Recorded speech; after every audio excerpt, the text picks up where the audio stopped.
Bonjour Marine, on est aux Bonjour. rencontres citoyennes de Vierzon. Alors, est-ce que vous pouvez vous présenter, nous dire si vous représentez une association, un collectif, quel est son objet et nous dire d'où vous venez? Oui, alors moi je suis Marine Bertrand, je représente en effet l'association UPGCS. Notre présidente Annie Notelet n'a pas pu être là, donc voilà, elle nous a mandaté. Donc nous, on est très contente en tout cas d'être là à Vierzon. C'est en effet une association qui a été créée en septembre 2018 suite à toute la polémique sur l'évothyrox en fait. Et par la suite, c'est une association qui vraiment s'axe sur toutes les crises sanitaires et le Covid en était vraiment une, avec vraiment ce Covid long. Donc notre rôle et notre but, c'est vraiment d'informer les citoyens, de les soutenir, de faire le relais aussi de toutes les informations ministérielles ou de tout ce qui peut se passer voilà, de manière beaucoup plus large. Et puis d'être parfois un levier pour qu'il y ait des changements en tout cas qui puissent se passer. C'est ce qui s'est passé en tout cas pour le lévothyrox. Donc voilà, on va continuer avec le Covid. Alors, l'UPGCS, c'est un acronyme de quoi? C'est l'Union pour la gestion des crises sanitaires. Voilà. D'accord, parfait. Et vous venez d'où? Du coup, vous êtes déplacé? Alors moi je suis tout à fait, moi je suis nantaise en fait à la base. Vous êtes venue de Nantes. Oui, Okay. exactement. Le PGCS est une association nationale, donc à visée nationale. On nous retrouve très facilement sur les réseaux sociaux. Et moi je suis nantaise, donc voilà, j'arrive de pas très loin, on va dire. D'accord. Et donc, c'est une association et qui vient en aide aux victimes, c'est ça? Oui, tout à fait, qui vient en aide aux victimes. Alors, elle est composée à la fois de professionnels de la santé, mais également de citoyens. Donc, c'est vraiment en aide aux victimes. Là, il y a beaucoup d'aide qui est faite, notamment au niveau administratif, judiciaire. Moi, c'est comme ça, en fait, initialement, que j'ai rencontré, en fait, la présidente Annie Notelet. C'est qu'en tant que Covid long, j'avais énormément des gros soucis, en fait, avec mes assurances, avec ma prévoyance. En sachant que moi je suis médecin en fait à la base, médecin spécialiste, moi j'avais des assurances qui refusaient en fait de reconnaître cette pathologie-là.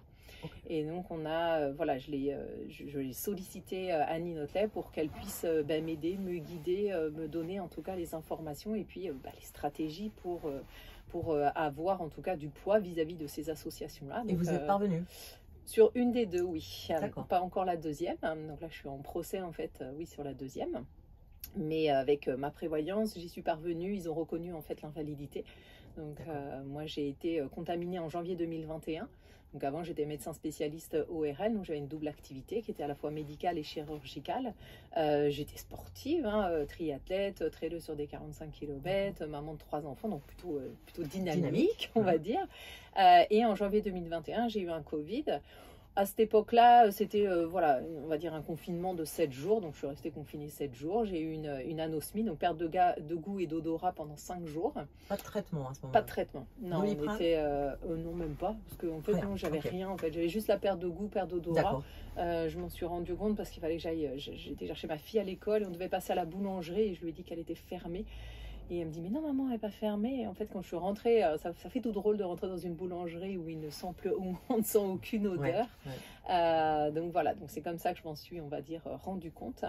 Et puis j'ai recommencé à travailler au bout de 7 jours et puis je sentais que j'étais voilà, de plus en plus fatiguée, un peu plus ralentie et je me dis bon c'est pas grave, c'est parce que c'est l'activité, c'est parce que je cours trop, c'est parce que voilà, il y a toujours d'autres raisons.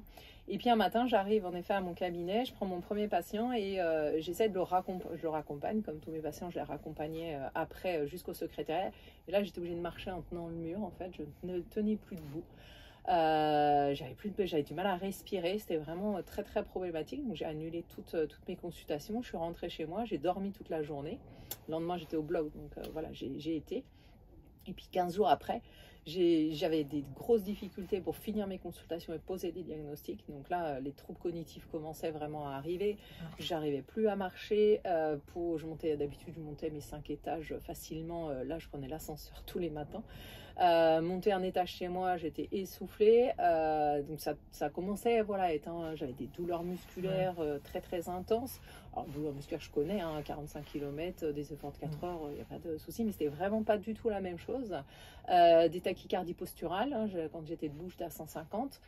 Donc voilà, je me dis, c'est quand même bizarre, toutes ces petites choses-là. Et puis je vois un médecin et qui me répond, non, vous êtes dépressive en fait. Je dis, non, je ne suis pas dépressive, j'ai du mal à respirer, je connais mon corps, je sais comment il fonctionne. là, je ne peux pas respirer. En effet, j'avais un gros syndrome d'hyperventilation respiratoire quand j'étais voir ma kiné, puisque j'étais de la rééducation kiné, et qu'elle m'a mis le saturomètre. En fait, dès que je commençais à marcher quelques mètres, je désaturais en dessous de 90%. Donc j'avais vraiment, en tout cas, des symptômes. C'était pas, c'était objectif en fait. Donc j'avais mes troubles cognitifs, des troubles de mémoire où je ne pouvais plus écrire, plus lire. Je comprenais j'arrivais plus à faire de recettes de cuisine. J'oubliais mes enfants à l'école. Donc heureusement, on a un beau téléphone maintenant. On peut tout programmer dans une journée. Donc je faisais sonner mon téléphone pour savoir ce qu'il fallait que je fasse en fait dans ma journée. Donc voilà. Donc c'est vrai que quand on passe une activité très intense à pas pouvoir sortir de chez soi, pas traverser son salon sans handicap, être... en fait. Ah bah c'est un vrai handicap. Donc là j'étais en arrêt de travail, j'ai essayé de recommencer à travailler, mais les troubles cognitifs étaient trop intenses en fait pour prendre des responsabilités aussi. En tant que médecin, on doit poser des diagnostics, prendre des responsabilités, et non, là au bout d'un moment, éthiquement, ce n'était plus possible. Donc moi j'ai fait 3 ans d'arrêt de travail. Ouais, j'ai dû être 3 ans en arrêt de travail.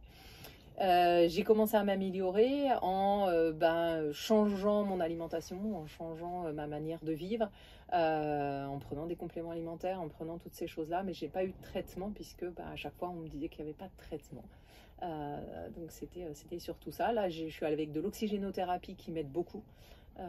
C'est une des solutions de toute façon qui est maintenant prônée par les centres Covid long, donc c'est très très bonne chose, et je me suis rééduquée, on va dire, toute seule, que ce soit cognitivement ou physiquement, puisque voilà, je voulais pas aller dans les centres de rééducation où on nous impose en fait un rythme qui n'était pas le mien. Donc à l'heure actuelle, j'ai repris une activité professionnelle, mais qui est adaptée à ma fatigue et vraiment sur de la gestion d'énergie. C'est limité en temps. Ah oui, limité en temps, en heures. C'est moi qui gère mon temps, c'est moi qui gère mes agendas. Grande flexibilité. Je fais que du télétravail. Donc ça me fatigue trop en effet en conversationnel trop long. Là je viens de faire ma petite sieste d'après-midi puisque voilà, je fais vous êtes une petite en pleine forme là en fait. Exactement. Donc là je viens de dormir une demi-heure. Donc en fait tous les jours je suis obligée de faire des siestes, ou je suis obligée de faire des pauses. Et vraiment une récupération en fait. Tout à fait. Donc c'est ce qu'on appelle un des bases, des piliers en tout cas pour la prise en charge de cette pathologie, c'est ce qu'on appelle le passing. C'est vraiment sur la gestion en fait de l'énergie, cette alternance entre des activités, du repos, des activités, du repos. Donc moi c'est ce que j'apprends en fait, puisque mon nouveau métier, puisque j'utilise à la fois mon expertise et mon expérience, c'est d'accompagner justement les personnes qui souffrent de fatigue chronique, Covid long, et de leur expliquer comment est-ce que ça fonctionne, comment est-ce qu'on peut en tout cas trouver des stratégies et des solutions pour aller mieux. Alors c'était Covid long sans injection en fait, vous n'avez pas eu non, j'ai pas eu d'injection. Non, c'était vraiment avant l'injection. Donc, est-ce que c'est, alors, dans cette partie-là, est-ce que c'est ça qui vous a amené à vous engager un peu auprès de cette association et à venir ici aux rencontres citoyennes? Tout à fait, oui. Mais par rapport à quoi? Seulement au fait que vous étiez malade, ou le fait qu'il y ait pas de prise en charge, un refus, etc. Qu'est-ce qui vous a... Alors moi, c'est pas de prise en charge, etc. Disons que moi, j'ai trouvé plein de solutions. Donc voilà, ça me mais tout le monde n'a pas vos capacités. Mais exactement, c'est tout à fait ça. Et en fait, moi ce que j'aimerais, et c'est il y a quand même beaucoup de choses qui ont été faites. Il y a le COVARS qui était très très intéressant et qui avait mis en avant en tout cas beaucoup de choses. Il y a l'ARS qui avait promis des plateformes en effet de Covid long dont on ne voit toujours pas l'origine. Des ALD qui avaient dû être posées, et maintenant on est en ALD 31, c'est-à-dire que c'est toujours pas reconnu en tout cas comme une pathologie, comme une longue maladie. Donc en effet, il y a beaucoup de choses qui sont faites, qui sont dites, mais qui ne sont pas du tout mises en application. Donc, je pense là, il faut vraiment avancer un petit peu plus. Il y a de plus en plus, en tout cas, de patients qui souffrent, notamment aussi d'un point de vue, on va dire, sociétal, d'un point de vue économique. Voilà, parce que moi, j'ai eu la chance d'avoir eu un métier où j'avais quand même un certain niveau de vie, donc j'ai pu m'en servir, j'ai des prévoyances, j'avais pas mal de choses. Mais on a des gens qui se sont retrouvés, en tout cas, dans des situations catastrophiques. Et puis qui ont perdu vraiment des salaires, qui avaient des très bons salaires, mais qui ne peuvent plus en fait exercer. Moi, la personne qui m'accompagne, Valérie, son salaire a diminué de moitié. Elle ne peut travailler que 16 heures par semaine. Donc voilà, oui, il y a des gens qui en sont arrivés à se suicider, tellement leur vie s'écroulait d'un seul coup. C'est vraiment et puis bah, c'est vrai que moi, mon entourage a mis beaucoup de temps à comprendre en fait ce qui se passait. Quand ça se voit pas, c'est compliqué. Voilà. De tout c'est toujours pareil, le handicap invisible, c'est toujours très très compliqué. C'est vrai qu'on nous voit en pleine forme, il n'y a pas de souci. C'est ça, c'est ça. Mais pour pouvoir être en pleine forme c'est comme ça, ça me demande en tout cas toute une organisation, toute une gestion en fait qui, voilà, c'est-à-dire que quand je vais aller au restaurant avec des amis, je vais dormir avant d'aller au restaurant parce que sinon c'est pas possible. Je vais faire attention au nombre d'activités que je vais mettre sur une journée ou une semaine. Je peux pas faire des choses spontanément. Enfin voilà, il y a plein de petites choses qu'on a dû réfléchir en tout cas aussi au niveau de l'équilibre familial. Donc ça demande voilà, toute une réorganisation. Donc on n'a pas tous les mêmes capacités et là à l'heure actuelle il y a trop peu d'aides en tout cas qui sont mises en place. Alors qu'est-ce que vous pensez de ces rencontres citoyennes? Vous pensez qu'elles sont nécessaires, utiles, importantes? Ben oui, c'est toujours pareil. Oui, elles sont utiles. On échangeait de ça tout à l'heure, c'est-à-dire que quand j'explique en tout cas ce que c'est le Covid long, comment je vis, etc. Elle dit mais non, mais c'est pas possible. En fait, ça existe. Ben oui, ça existe. Il y a vraiment des gens qui sont en effet handicapés. Donc voilà, c'est plus pour diffuser en tout cas cette information-là, qu'on arrête de dire aux gens que c'est dans leur tête. Que voilà, parce qu'on me l'a dit, on m'a dit non, c'est dans votre tête, vous êtes dépressive, c'est normal, vous êtes une femme. Enfin voilà, c'était ce genre de réflexion. Il y avait un peu la même chose avec l'endométriose avant ou d'autres pathologies où on dit aux gens que c'est psychologique. Psychologique. Et en fait, non. Et il faut aussi avoir l'humilité de reconnaître en tout cas qu'on ne sait pas tout. Et que voilà, ok, je ne sais pas ce que vous avez, je comprends que ce soit difficile, mais qu'on ne leur dise pas en tout cas que c'est que dans leur tête et on ne peut rien faire, parce qu'il y a quand même des solutions qui existent, il y a des choses qu'on peut faire, donc ça c'est très important aussi que ce soit su. Et que il y a beaucoup de gens qui ne savent pas ce que ça représente en fait un Covid long et de leur expliquer c'est tel symptôme, tel diagnostic et qui se disent ah bah oui. Donc c'est vrai que moi j'axe beaucoup aussi sur la formation des professionnels de santé, de s'informer en tout cas tout ça parce que clairement ils n'ont pas le temps. Donc c'est vrai que moi j'essaye de diffuser aussi cette information là aux professionnels. Est-ce que on n'a pas perdu beaucoup en fait? Autrefois, enfin il y a quelques années, il y avait encore des humanités quand on faisait ces études qui permettaient justement de réaccéder à la morale, à l'éthique, à la remise en question, etc. Aujourd'hui, on a l'impression qu'on a des jeunes médecins qui savent tout, qui n'écoutent rien, alors qu'on a des patients qui, eux, doivent beaucoup se rechercher sur leur maladie et qui en savent de fait plus. Mais on est parfaitement d'accord. Non, je pense que là, il y a une partie aussi des rencontres citoyennes qui portent sur l'IA, cette intelligence artificielle. Pour moi, l'intelligence artificielle, c'est pareil, c'est un outil en fait. Et oui, il faut qu'on réapprenne en fait à écouter les patients. Moi, c'est vraiment quelque chose de base. Écoutez, ils savent tout en fait, ils nous disent tout. C'est à la fois en effet les écouter et de leur peut-être donner des petites pistes. Et puis après, c'est vrai qu'on se rend compte qu'il y a beaucoup de patients qui ont fait leur parcours, en tout cas tout seuls. Mais et il faut aussi, en tout cas, c'est à double tranchant. C'est-à-dire que les médecins doivent en effet écouter plus. Mais d'un autre côté, il faut aussi pas que le patient attende tout du médecin. Parce que clairement, il ne sait pas tout. Et clairement, dans cette pathologie-là, il a des lacunes. Et certains patients sont largement plus, connaissent largement plus de choses, en tout cas, que leur propre médecin. Et c'est là qu'il faut, en effet, que certains patients se disent ok, je vais me réapproprier, en tout cas, moi, c'est ce que j'essaie de beaucoup travailler, c'est de redevenir, en fait, autonome et de redevenir acteur, en fait, de sa maladie, de sa pathologie, parce que c'est que comme ça, en fait, qu'on y arrivera. Moi, je travaille beaucoup en santé intégrative, c'est-à-dire cette association de médecine allopathique et de médecine complémentaire, et c'est l'un et l'autre, en fait, c'est pas l'un ou l'autre, et surtout pas divisé, c'est-à-dire que quand on a des patients qui viennent nous voir en disant, qui viennent voir leur médecin en disant, j'ai pris des compléments alimentaires, j'ai été voir un magnétiseur, un réflexologue, que le médecin soit pas non plus en dire, oh non, mais ça, non, faut pas faire. Non. Il faut aussi avancer au niveau de cette médecine-là. Et cette médecine, en effet, intégrative est, je pense, une des voies, en tout cas, pour demain. Ça, c'est clair.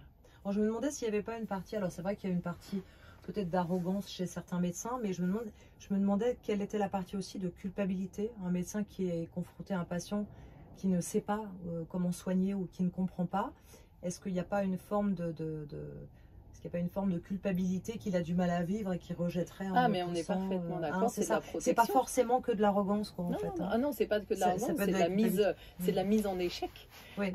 Donc après, ça dépend comment est-ce qu'on le vit. Moi, quand quand je consultais avant et qu'il y avait des choses que je ne savais pas, je le disais. Je disais non, mais là, je ne sais pas en fait. Je ne sais pas ce que vous avez.